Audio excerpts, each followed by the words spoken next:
The European think tank has exposed Pakistan's double standards on terror at the UNHRC. Addressing the 40th session of the UN Human Rights Council in Geneva, a scholar, Joanna Barakova, told the UN body that Pakistan uses terrorist outfits to engage in a proxy war against its neighbors. She said that an attempt to protect terrorists, Pakistan is willing to bring the world to the brink of war and even resort to the use of nuclear weapons. Are all based in Pakistan and believed to be receiving state protection. In the wake of the recent terrorist attack in Pulwama, the Islamic Republic of Pakistan continues to use terrorist outfits to engage in proxy warfare against its neighbors. The UN Security Council's consolidated list of terrorist individuals and entities includes 139 entries from Pakistan. Jaish-e-Mohammed, Lashkar-e-Taiba, Haqqani Network and Jamaat-ud-Dawa are all based in Pakistan and believed to be receiving state protection. In the wake of the recent terrorist attack in Pulwama and Indian-administered Jammu and Kashmir perpetrated by Jaish-e-Mohammed, Pakistan's subsequent airstrikes unveil an ugly truth. The country is willing to bring the world to the brink of war and threaten to use its nuclear arsenal just in order to defend its terrorists. The sheer thought of such utterly reckless behavior should horrify all of us. In a recent interview with BBC, the Pakistani foreign minister himself accepted that the government of Pakistan is in contact with Jaish-e-Mohammed, exposing the country's duplicitous rhetoric vis-à-vis terrorism. India has also mounted an intensive campaign globally to ensure that the world community pushes Pakistan to dismantle the terror infrastructure and support to terrorists.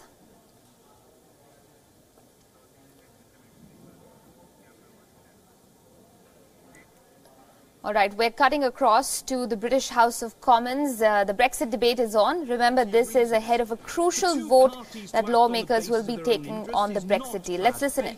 And the Attorney General knows it. In these circumstances, despite any assurances about the temporary nature of the backstop, the reality is that it can endure indefinitely.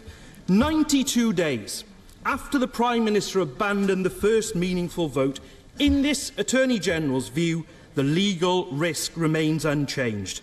Mr. Speaker, what the Attorney General was asked to do and what the Prime Minister promised in this House on the 29th of January to change the text of the withdrawal agreement simply isn't possible. He's a lawyer, he isn't a magician. Doesn't this whole episode of recent weeks show that when national leadership is required, this Prime Minister, as always, puts party before country? Attorney General. Mr. Speaker, the honourable gentleman asks me about my opinion. Well, he knows that my opinion is that there is no ultimate unilateral right out of this arrangement. The risk of that continues.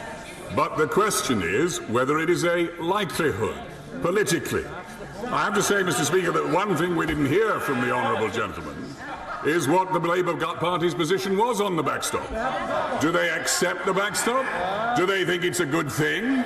And if they think it's a good thing, why on earth are they criticising it? Or is it just the usual political opportunism that one expects to hear from the front bench of the Labour Party? And let me say to the honourable gentleman, he says to me there's nothing new in this agreement. That is not so. And some of the authorities that he has quoted are saying it this morning. There are material new obligations. For example, in relation to alternative arrangements, there is a heavy emphasis now upon a swift and expedited track to negotiate them, and it would be unconscionable if, having made that emphasis, having said that time was of the essence, the European Union simply refused to consider or adopt reasonable proposals relating to alternative arrangements. That is new. What this document does is address the risk that we could be kept in the backstop by the bad faith and deliberate manipulation of the Union. And what this does is make significant reductions in that risk, Mr. Speaker. So I say to the honourable gentleman, it would be a good thing if we could hear from the Labour Party just occasionally, more than just political shenanigans, but some sincere engagement with the real issues that this withdrawal agreement now raises. The question now, Mr. Speaker, is do we assume our responsibilities as a House and allow not only this country, yearning as it is, for us to move on, but the entire continent of Europe? And to do that, Mr. Speaker, the time has come now to vote for this deal. Mr. Ian Duncan Smith. Mr. Speaker, can I first of all welcome my right honourable learned friend to his place.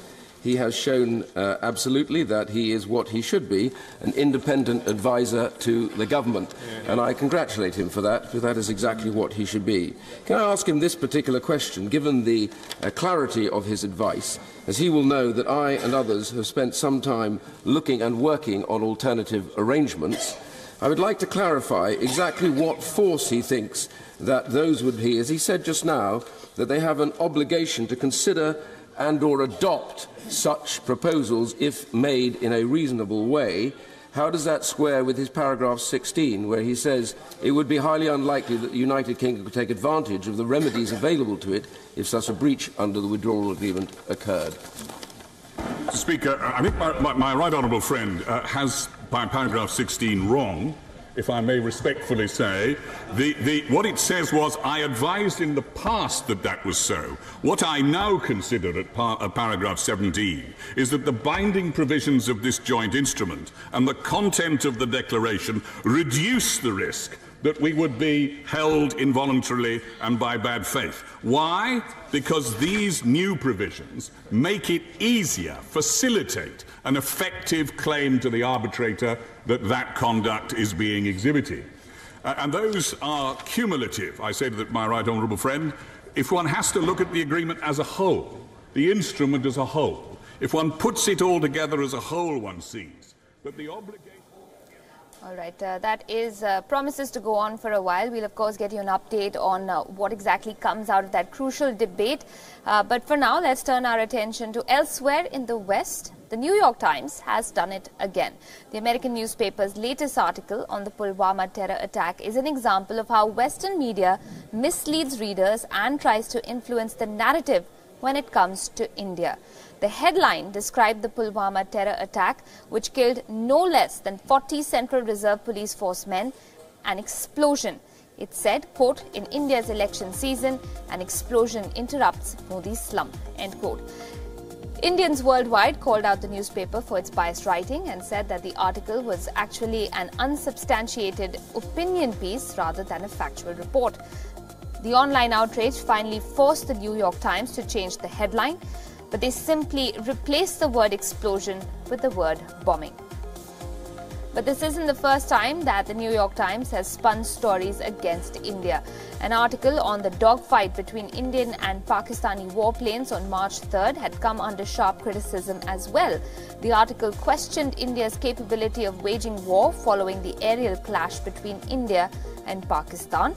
Most importantly, the article left out the fact that an Indian Air Force MiG-21 Bison shot down a US-manufactured F-16. In fact, WION's political editor Kartikeya Sharma spoke with the BJP's General Secretary Ram Madhav on the international media's narratives on India and the government. Listen in to what he had to say. Do you think that international media treated Narendra Modi's Balakot surgical strike unfairly?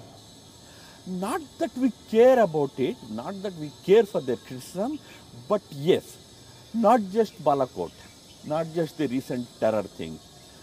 The general tenor of the international media has been, over the last 3-4 years, has been largely negative. Great achievements of this government also have always been projected or sought to be projected in a very negative and poor manner. I probably think that, the caliber of the reporter who is reporting from the spot, it also matters in any given report. But as I said, it's okay if press is an independent institution. Let them do their job. But just as press is independent, we are also independent political entity. We go to the people with our work. Now, it wasn't just the New York Times headline that was misleading. It turns out that the entire article is devoid of facts, poorly researched and reported. Here's why the article is factually inaccurate. Let's take a look at the first example. The article says that Prime Minister Narendra Modi's biggest vulnerability is the economy. The NYT says that India's economy grew 6.6% in the most recent quarter and called it the slowest rate in 5 years. Well, that's not true. The slowest rate in 5 years was 5.7% in the first quarter of 2017. Next, India was referred to as the fastest growing economy among quote-unquote most developed countries. But India is the fastest growing large economy and is growing faster than all and not just most developed countries. Thirdly, the article claims that farmers are quote-unquote furious with Prime Minister Modi.